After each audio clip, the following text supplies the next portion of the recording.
Baltimore obliterate this team week one of the season. But is this a different, Browns team? Kevin Stefanski, you've had a whole season now with Baker Mayfield. We wanted you to move the pocket at week one. You never did it. You never really established a running game. Got to get back to that. Let's run the football, move the pocket for Baker. I think you're going to have a lot more success because that plan, it was a disaster week one. I'm still going to take, I'm not going to tell you who I'm going to take, but everybody knows who I'm going to take. RC, before we make the pick. It's obvious. What are you watching tonight? RC, what do you have your eye on? I have my eye on Nick Chubb versus the run defense of the Baltimore Ravens. If you go back to that first meeting, the first drive was an interception by Marlon Humphrey on a tipped ball when they were trying to go to Odell Beckham Jr. They have to establish the run. They have to establish physicality. You go back to the Tennessee Titans versus Baltimore Ravens game, and you think about the way that Derrick Henry was able to wear on the Ravens defense. That's what we have to see from Nick Chubb. And then you move into the play action game by Baker Mayfield. And so I'm excited to see how this defense steps up against a very powerful runner and more importantly, a very powerful and pivotal running attack. Dan, what are you watching for? Yeah, I'm watching the aggression of Cleveland early on in this football game. Kevin Stefanski's one of the better coaches in the NFL when it comes to opening game scripts, right? Like really figuring out how to attack defenses and being aggressive. And I want to see if they're going to come out and be aggressive with their play action pass shots tonight, especially against the Ravens team that, offensively is limited a little bit. And so how many different ways is he going to script up different players and different schemes to attack that Ravens defense? And then lastly, Greeny, this. Listen, Baker Mayfield, listen, I'm going to take my glasses off. Baker, I've had your back for a long time. When a lot of people have hated on you, I've stood firm in believing in you. I wear these glasses, these fake glasses, so hopefully people will think I'm smart. I need you to prove that I'm right tonight. I need you to play good football. Cleveland Browns win this game because Baker Mayfield and Kevin Stefanski. Okay, so we've got to wrap it up with our picks. Go ahead, Ryan. Dan needs that because Carson ain't playing no more. Shut up, man. Oh, my God. He's been so sad all morning. I moved on. I moved on to Josh Allen. Like, I've transitioned in 2020 to Josh Allen. Don't you take Josh Allen. Josh Allen is my guy. RC, what do you got? Who do you like tonight? I'm going with Cleveland. I think Cleveland pulls it out. It's extremely important for this team. The defense is underrated up front, and I think that they find ways to run the football, and Baker Mayfield makes some critical plays down the stretch. Dan, who you like? Yeah, I jumped the gun. I'm taking the Cleveland Browns. I think they're going to come out and play aggressive football. RC hit that. That defensive line for Cleveland's playing really good. We know the Ravens' offensive line is beat up as well. So I want to see them jump out to lead. If you remember how the Titans played the Ravens last year, I want to see them jump out to that lead and then allow that defensive front to kind of dominate the football game. Rex, you said everyone knows who you're picking, but actually of course, we don't. Take a wild guess. I spent 10 years in Baltimore. Man, we used to punk Cleveland all the Rex time. Ryan, Give me the Ravens. I don't care. Give me the Ravens. Why do they win? Give me, because I'm picking the Ravens also. I just think that they have that mentality, and they're going to win this game because they have the pride of the Baltimore Ravens. That's exactly right. This game has been played in Ohio. I thought the same thing about the Pittsburgh Steelers. Doesn't matter.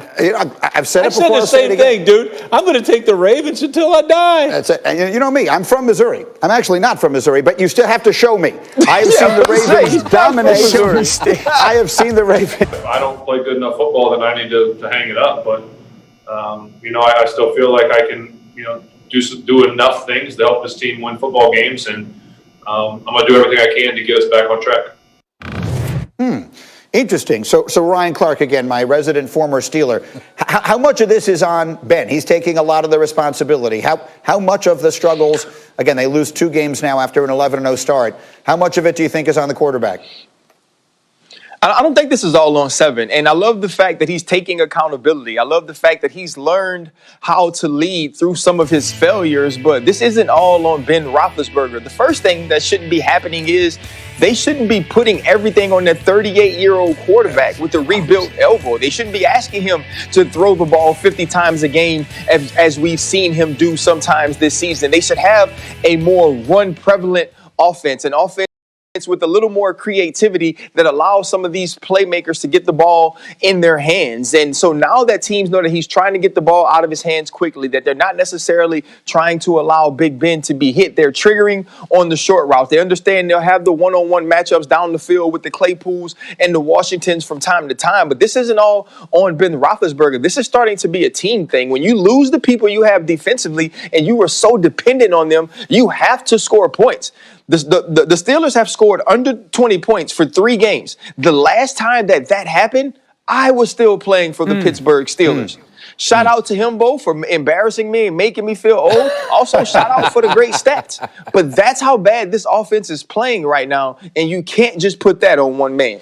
Look, we watched them play now 3 games in 12 days. In those 3 games, Rex, 2 of which they lost, they've rushed for a combined 136 yards in 3 games. Why are they so one-dimensional, and can they win in January? Well, they're putting all that, they love those short passing games, spread you out and do all that. That does not help your football team.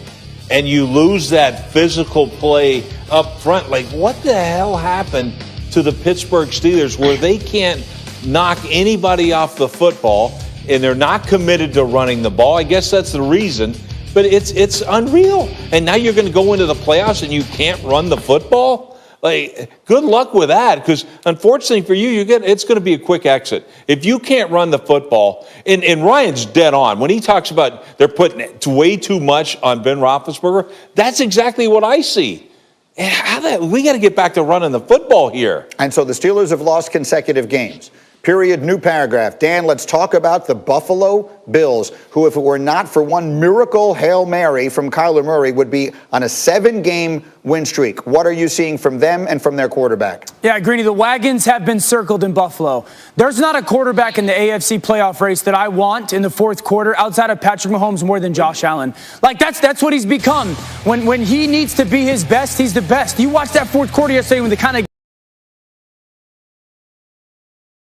game still somewhat in limbo, he finds the shallow cross, first down. And then all of a sudden the awareness, okay, your blitz comes, my tight end's uncovered, I'll get the ball out of my hands. And then a little bit of like first quarterback sneak, we know that's a big part, but then some checks at the line of scrimmage, them run game when they're bringing that blitz. So he's